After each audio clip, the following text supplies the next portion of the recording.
Jai சத்குருநாதா.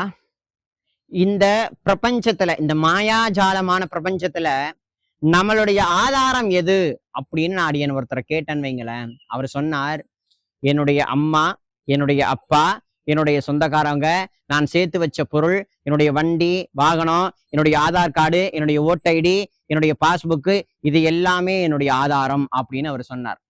So நான் அவரிடத்துல திரும்ப சொன்னேன், இதெல்லாம் ஆதாரம்னு சொல்றியேப்பா, உனக்குள்ள அந்தராத்மாவாகவும் ஒன்ன எது இருந்தா இந்த உடம்பு நடமாடுமோ, எது இருந்தா நீ சாப்பிட முடியுமோ, எது இருந்தா இந்த உடம்புல ஜீரணமாகுமோ, அப்ப ஏதோ ஒண்ணு உள்ளுக்குள்ள இருக்கு பத்தியா, சைத்தன்யம்னு.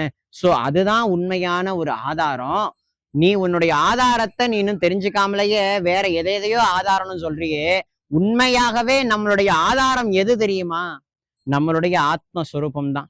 அந்த ஆத்மஸ்வரூபத்தை நமக்கு காட்டி கொடுக்க இந்த பிரபஞ்சத்துல பகவானே குருநாதன் வடிவுல வராரு. அந்த குருநாதன் தாயா நம்முடைய உண்மையான ஆதாரம் அப்படின்னு அடியேன்னு சொன்னேன். சோ நம்மளுடைய உண்மையான ஆதாரம் எது? ஆதார் கார்டு ஆதாரமா? தொலைஞ்சு போயிட்டா தேடணும். ஆனா குருநாதர் தொலைஞ்சு போக மாட்டார். என்னைக்கும் யுக யுகங்களையும் கடந்து நமக்குள்ளுடைய ஒவ்வொரு பிறவையிலையும் நம்மளைய பின்தொடர்ந்து வரக்கூடிய சுவாமி அவர்.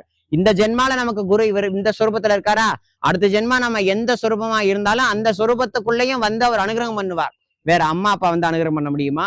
சொத்து பத்தி எல்லாம் வந்து அனுகிரகம் பண்ணுமானா? எதுவும் பண்ணாது இல்லையா?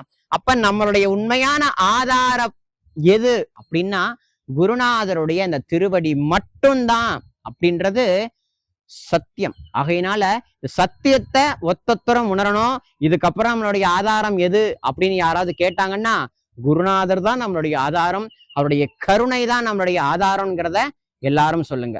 ஓம் சாய்ராம்.